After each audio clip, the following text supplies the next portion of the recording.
Hello बच्चों। तो हम लोग इंग्लिश ग्रामर में एडजेक्टिव पढ़ रहे हैं। उसमें हम एडजेक्टिव के पार्ट्स के बारे में चर्चा कर रहे हैं, जिसमें हमने 6 पार्ट तक चर्चा कर लिया था। आज हम पढ़ेंगे इसका 7 नंबर पार्ट है इंट्रोगेटिव एडजेक्टिव। क्या है इंट्रोगेटिव एडजेक्टिव? प्रश्नवाचक विशेषण, है ना। क्या है? प्रश्नवाचक विशेषण है। तो प्रश्नवाचक विशेषण होता क्या है, इसके बारे में पहले जानेंगे। देखिए, प्रश्नवाचक विशेषण वह विशेषण होता है कि जो नाउन के साथ आकर, क्या होता है, नाउन के साथ या नाउन्स के साथ आकर प्रश्न पूछने का कार्य करे, उसे क्या कहते हैं? इंट्रोगेटिव एडजेक्टिव कहा जाता है। ठीक। और उसकी अगर हम डिफिनीशन देखें तो डिफिनीशन होगी, adjectives which are used with nouns to ask questions are called interrogative adjective, है ना। यही चीज अभी बताया कि एडजेक्टिव क्या है, विच आर यूज्ड, एडजेक्टिव जो क्या किया जाता है, यूज किया जाता है विथ नाउन्स, किसके साथ? नाउन के साथ। टू आस्क क्वेश्चन, किसके लिए? क्वेश्चन पूछने के लिए। तो आर कॉल्ड इंट्रोगेटिव एडजेक्टिव, उसे क्या कहा जाता है? उसे इंट्रोगेटिव एडजेक्टिव कहा जाता है। ठीक। तो ये है इंट्रोगेटिव एडजेक्टिव की डिफिनीशन। ठीक। अब इसमें वर्ड कौन कौन से आएंगे उसके बारे में देखेंगे। वर्ड इसमें आपके आते हैं जैसे व्हाट, ठीक, क्या है? व्हाट। फिर विच, और उसके बाद हुज। ठीक। ये आपके क्या हैं? ये मुख्य रूप से ये क्वेश्चन वर्ड हैं, जो क्या है, नाउन के साथ यूज किए जाएंगे। तो ये किस रूप में कार्य करेंगे? एडजेक्टिव के रूप में ये कार्य करेंगे, और प्रश्न पूछने का भी काम होगा। मतलब दोनों काम होगा। एक तो विशेषता बताने का भी कार्य करेंगे, एडजेक्टिव के रूप में आएंगे, और दूसरा क्या होगा? प्रश्न पूछने का भी कार्य होगा। एग्जाम्पल में देख लेते हैं। जैसे लिखा है, whose pen is this, whose pen is this. अब देख रहे हैं यहां पर पेन क्या है? पेन क्या है आपका? नाउन है ना। क्या है? नाउन है। और ये इसके साथ इंट्रोगेटिव वर्ड आया हुज। तो आपको ये डिफिनीशन में ही पता है कि नाउन के साथ यूज किया जाए जो क्वेश्चन वर्ड, वो क्या होता है? एडजेक्टिव का कार्य करता है। तो यहाँ पर हुज किस रूप में आया है? एडजेक्टिव के रूप में आया है। ठीक। दूसरा एग्जाम्पल देख लेते हैं। दूसरा एग्जाम्पल है विच शर्ट, क्या है? विच शर्ट इज योर्स। मतलब क्या है? कौन सी शर्ट तुम्हारी है? कौन सी शर्ट तुम्हारी है? तो आप देख रहे हैं शर्ट भी क्या है आपका? नाउन है, और इसके साथ इंट्रोगेटिव वर्ड आया विच। तो ये किस रूप में आया है? एडजेक्टिव के रूप में आया है। ठीक। ऐसे वर्ड को क्या कहा जाता है? इंट्रोगेटिव एडजेक्टिव कहलाते हैं। वो क्या कहलाते हैं? इंट्रोगेटिव एडजेक्टिव कहलाते हैं। ठीक। अब बहुत सारे बच्चों के मन में ये प्रश्न उठ रहा होगा कि इंट्रोगेटिव प्रोनाउन भी तो होता है ना। क्या होता है? इंट्रोगेटिव प्रोनाउन भी होता है। लेकिन आपको इतना याद होना चाहिए कि इंट्रोगेटिव प्रोनाउन में आपको बताया गया था कि उसके साथ नाउन का प्रयोग नहीं होता है, बल्कि वह खुद ही नाउन के स्थान पर प्रयोग किया जाता है। ठीक। ये चीज आपको याद रखनी है, क्योंकि प्रोनाउन की डिफिनीशन ही होती है कि क्या था कि a pronoun is a word which are used to place of noun, है ना। कि प्रोनाउन ऐसा, सर्वनाम ऐसा शब्द होता है जो संज्ञा के स्थान पर प्रयोग किया जाता है। तो जब हम वहां पर इंट्रोगेटिव प्रोनाउन की चर्चा किए थे, है ना, जब इंट्रोगेटिव प्रोनाउन की बात हमने किया था, तो आपके दिमाग में ये चीज होनी चाहिए कि इंट्रोगेटिव वर्ड जो होगा वह खुद ही क्या होगा? संज्ञा के स्थान पर प्रयोग किया जाएगा। तो ऐसे वर्ड को इंट्रोगेटिव प्रोनाउन कहा जाता है।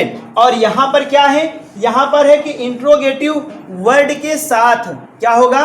इंट्रोगेटिव वर्ड के साथ नाउन का प्रयोग रहेगा। ये आपको अंतर समझ में आना चाहिए। ठीक, ये अंतर आपको यहाँ पर समझ में आना चाहिए। तो यहाँ पर इंट्रोगेटिव एडजेक्टिव में बस इतनी ही बात हम लोग यहाँ पर करेंगे, केवल इसकी डेफिनेशन और वर्ड कौन कौन से हैं, कैसे यूज किया जाता है, प्रोनाउन, इंट्रोगेटिव प्रोनाउन और इंट्रोगेटिव एडजेक्टिव में अंतर क्या है उसको आपने जाना। अब हम लोग अगले प्रोनाउन के बारे में चर्चा करेंगे जिसको बोलते हैं प्रॉपर एडजेक्टिव। क्या बोलते हैं? Proper adjective. आपको थोड़ा थोड़ा याद आ रहा होगा कि प्रॉपर की बात हुई थी कहाँ पर? नाउन में, है ना। तो प्रॉपर नाउन से हम लोग क्या करते हैं? प्रॉपर एडजेक्टिव बनाते हैं। प्रॉपर नाउन से क्या करते हैं? प्रॉपर एडजेक्टिव बनाते हैं। देखते हैं प्रॉपर एडजेक्टिव। ठीक, क्या है ये? Proper adjective. तो प्रॉपर एडजेक्टिव में हमने आपको बताया था इसकी हिंदी क्या होती है, आपको वहां भी पता है, व्यक्तिवाचक, व्यक्तिवाचक विशेषण। अब एक बात आपको यहां ध्यान देने की ये जरूरी है कि यहां पर जो आपके एडजेक्टिव आएगा, यहां पर जो आपका एडजेक्टिव आएगा वो प्रॉपर नाउन से बना हुआ आएगा। कहने का मतलब जो आपका वहां पर आपने क्या किया था, व्यक्तिवाचक संज्ञा के बारे में हमने जो चर्चा किया था, तो उसी से रिलेट करके यहाँ पर ये बनेगा। ठीक, तो इसकी डेफिनेशन भी यही होती है कि एडजेक्टिव से made from proper noun are called proper adjective, है ना। कह रहे हैं कि ऐसे विशेषण शब्द जो प्रॉपर नाउन से बने हों उन्हें क्या कहा जाता है? प्रॉपर एडजेक्टिव कहा जाता है। तो डेफिनेशन हम लोग लिख लेते हैं। एडजेक्टिव से क्या है? एडजेक्टिव से मेड फ्रॉम प्रॉपर नाउन, है ना। क्या है? Made from proper noun. क्या होता है? ऐसे एडजेक्टिव जो प्रॉपर नाउन से बने हों तो क्या होता है? Proper nouns are called proper adjectives. ठीक, मतलब ऐसे एडजेक्टिव जो प्रॉपर नाउन से बने हों उन्हें क्या कहा जाता है? प्रॉपर एडजेक्टिव कहा जाता है। मतलब विशेषण बताने का कार्य, विशेषता बताने का कार्य भी यहाँ पर होगा। अब देखिए इसमें कौन कौन से आएंगे उसको थोड़ा सा हम लोग देख लेते हैं। ज़्यादातर यहाँ पर क्या आएगा? जो कंट्री है ना, जो कंट्री के नेम हैं उनके साथ, जैसे आपको बताया गया था ना जातिवाचक संज्ञा। ठीक, क्या किया गया था? जातिवाचक संज्ञा बताया गया था ना। तो व्यक्तिवाचक संज्ञा बताया गया था। वहां पर देशों के नाम जैसे इंडिया, अमेरिका, है ना, ये सब बताया गया था। तो इसी से निर्मित यहाँ पर आपके प्रॉपर एडजेक्टिव होंगे। कैसे होंगे? देखिए, जैसे अभी लिखा जाए, एक एग्जांपल देख लेते हैं। लिखा जाए Ram is an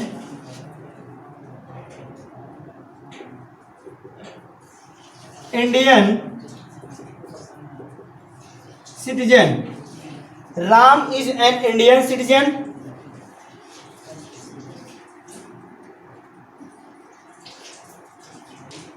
he is, क्या है? He is a Russian leader.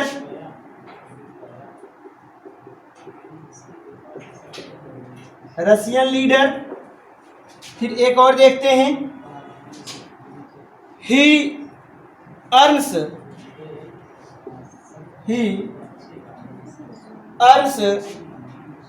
American dollars. क्या है? अमेरिकन डॉलर, डॉलर से। ठीक, अब आप देखिए यहां पर आपको इंडिया बताया गया था, क्या? Proper noun. लेकिन यहां पर इंडियन किस रूप में आया है? एडजेक्टिव के रूप में आया है। जैसे कहा गया है कि Ram is an Indian citizen. Ram क्या है? एक भारतीय नागरिक है। राम क्या है? एक भारतीय नागरिक है। He is a Russian leader, वह एक रशियन लीडर है ना। तो यहाँ पर भी रसिया का क्या हो गया है, रशियन हो गया है। ठीक, ही अर्न्स अमेरिकन डॉलर, मतलब अमेरिका का क्या हो गया, अमेरिकन हो गया।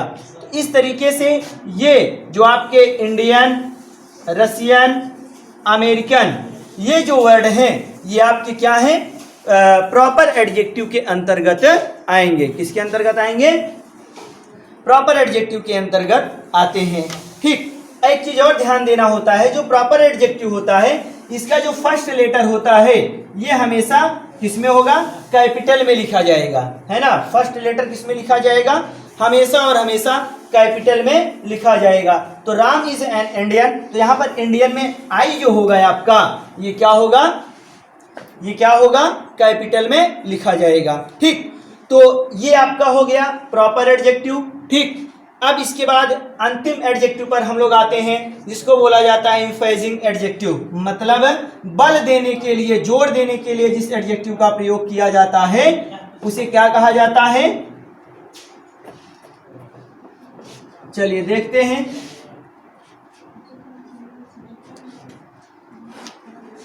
आपका ये अंतिम है, 9वां नंबर है, emphasising adjective.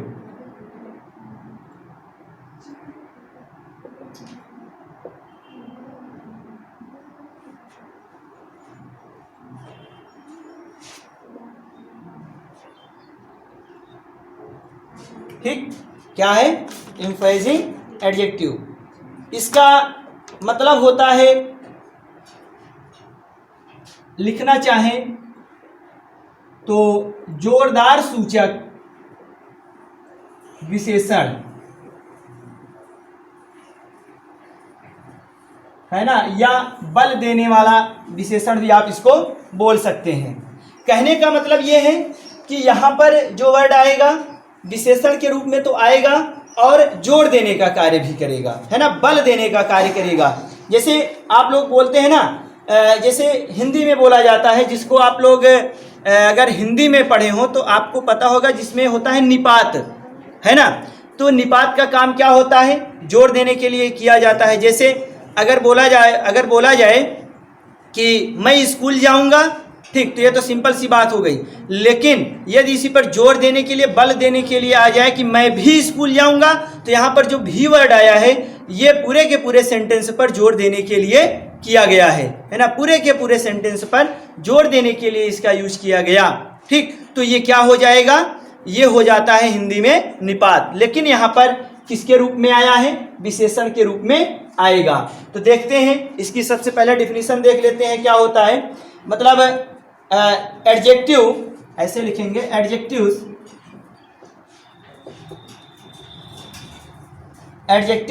which are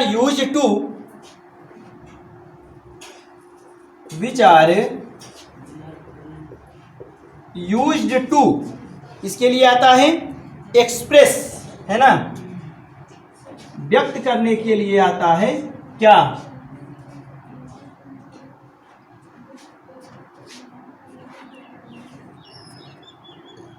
emphasis, है ना, on the nouns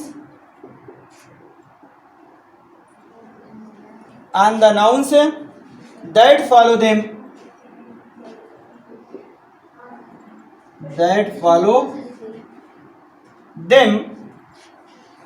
are called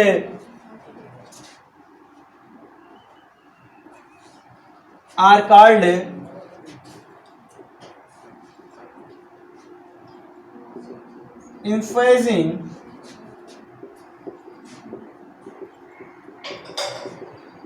adjective, है ना। इसका कहने का मतलब क्या है कि ऐसे एडजेक्टिव जो नाउन के पहले आकर क्या कर दें, उस नाउन पर जोर देने का कार्य करें, बल देने का कार्य करें, तो उन्हें एम्फेसिक एडजेक्टिव कहा जाता है। ठीक, अब इसको हम लोग एग्जाम्पल के द्वारा ही समझेंगे।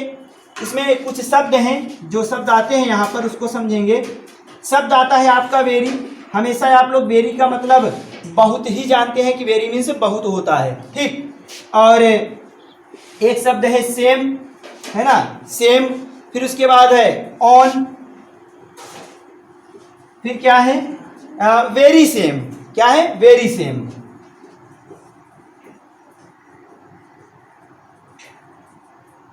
ये आपके क्या है, ये आपके जोरदार सूचक विशेषण है, फ्रेजिंग एडजेक्टिव के रूप में आते हैं। अब ये जोड़ देने का कार्य कैसे करेंगे उसको हम लोग देखेंगे। तो आप लोग इसको अच्छे से लिखेंगे, इसको हम इरेज करके तब क्या करते हैं, इसका एग्जाम्पल देते हैं। ठीक, तो इसको आप लोग कॉपी में अच्छे से लिखेंगे डिफिनीशन और जो जो भी वर्ड इसमें आ रहे हैं, तो उसके बाद हम इसको देखते हैं। चलिए देखिए, जैसे एग्जाम्पल है कि दिस इज, बहुत ही महत्वपूर्ण ये आपको बुक रीडिंग की दृष्टि से और क्या बोलते हैं ट्रांसलेशन की दृष्टि से ये एडजेक्टिव जो है आपके लिए बहुत ज़्यादा इंपॉर्टेंट है। This is the very book,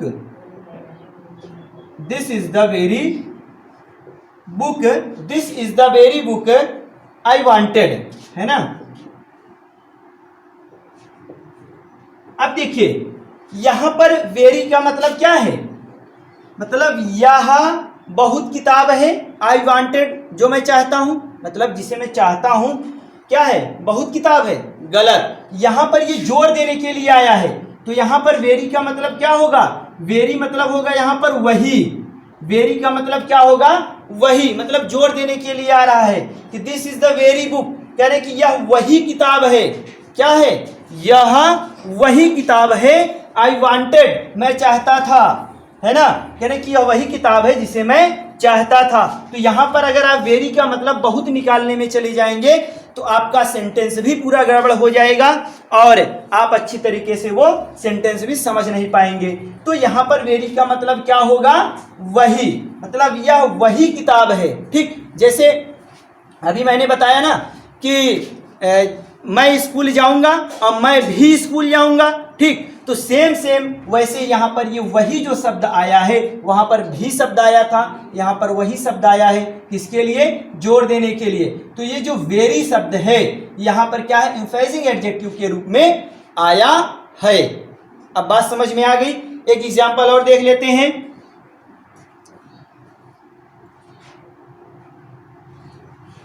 Mohan has been, क्या है, Mohan has been living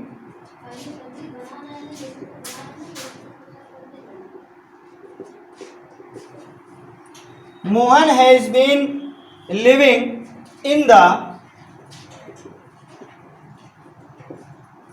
very same street. अब देखिए वेरी सेम, वेरी सेम का क्या मतलब है, वेरी सेम मतलब होता है यहां पर उसी, क्या हो जाएगा, उसी, है ना। अब देखिए Mohan has been living, Mohan रह रहा है, in the same very same street, मतलब उसी गली में। तो क्या है यहां पर इसका मतलब हो जाएगा उसी। तो ये भी जोड़ देने के लिए आया है, मतलब उसी गली में रह रहा है। ठीक, तो ये आपके जो आपके वेरी हैं और वेरी सेम हैं और ओन है, सेम है, तो ये सब क्या हैं, ये आपके एम्फेसिंग एडजेक्टिव के रूप में यूज किए जाते हैं। ठीक, अब जैसे और एग्जांपल देखें, ऐसे बोल दे रहे हैं कि this is the same problem which I am facing, है ना, दिस इज ए, क्या है, this is a same problem that sorry which I am facing, मतलब जिसका मैं सामना कर रहा हूं, विच आई एम फेसिंग, जिसका मैं सामना कर रहा हूं, यह वही समस्या है जिसका मैं सामना कर रहा हूं। तो यहां पर जो देखिए सेम मतलब होता है, आप लोग वही कहते हैं, सेम टू सेम, लेकिन यहां पर जो इसका होगा ये होगा बिल्कुल वही, क्या होगा, बिल्कुल वही समस्या है, सेम प्रॉब्लम, है ना। तो यहां पर क्या होगा, एम्फेसिंग प्रोनाउन के अंतर्गत यह यूज किया जाएगा। ठीक, तो ये बात आपको समझ में आई होगी। चलिए, तो आज से आपका ये एडजेक्टिव के जो पार्ट्स थे, ये आपके 9 पार्ट्स यहाँ से समाप्त हुए। अब आगे के वीडियो में हम लोग क्या करेंगे, एडजेक्टिव के जो रूल हैं, जो एग्ज़ाम की दृष्टि से, कंपटीशन एग्ज़ाम की दृष्टि से और हाई स्कूल इंटरमीडिएट एग्ज़ाम की दृष्टि से महत्वपूर्ण हैं, उसके बारे में हम लोग चर्चा करेंगे, लेकिन वो होगा हमारे वीडियो के अगले पार्ट में। तब तक आप लोग इसको अच्छे से कंप्लीट करें। ठीक, तो हम मिलते हैं आपसे अगले वीडियो में।